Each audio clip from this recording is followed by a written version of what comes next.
Sadik, panoorin mo ito upang malaman mo ang problema.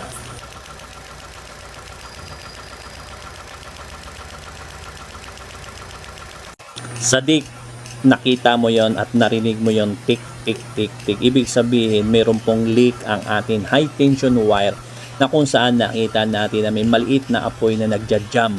Kapag ito po nakikita natin, pwede mo itong gawin na mag-DIY ka. Maari po ang high tension wire mo ay sira na o maari naman yon cap distributor o pinakatiti nun ay basag na.